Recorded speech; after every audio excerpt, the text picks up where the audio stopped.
মাইনুদ্দিন চিশতি রহমাতুল্লাহ আলাইহি নাম শুনেছেন? আজমির শরীফে আছেন ও খাজা মাইনুদ্দিন চিশতি রহমাতুল্লাহ আলাইহি।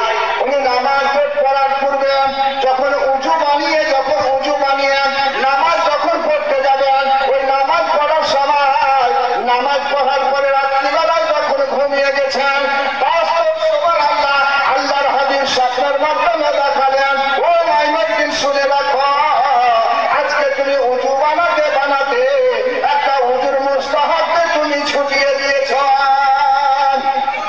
এই স্বপ্নের মাধ্যমে সুবহানাল্লাহ চমকে উঠে গিয়ে খাজা মাইনুদ্দিন চিশতি রাহমাতুল্লাহ আলাইহি এই কথাটা শুনে সঙ্গে সঙ্গে নির্জনে গিয়ে জঙ্গলে বসে সিজদা করে খোদার দরবারে কান্না করতে আরম্ভ করলেন। খাজা মাইনুদ্দিন চিশতি রাহমাতুল্লাহ আলাইহি উনি একটা উজুর মুস্তাহাব ছুটে গেছে, যার জন্য জঙ্গলে বসে সিজদা করে খোদার দরবারে সিজদা করে কান্না করছেন।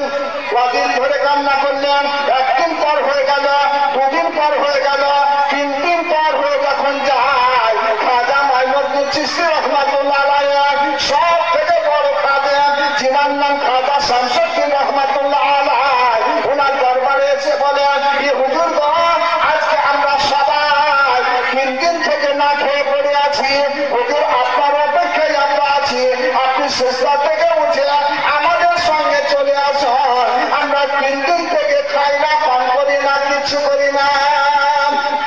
খাজা মাইনুদ্দিন চিশতি রহমাতুল্লাহ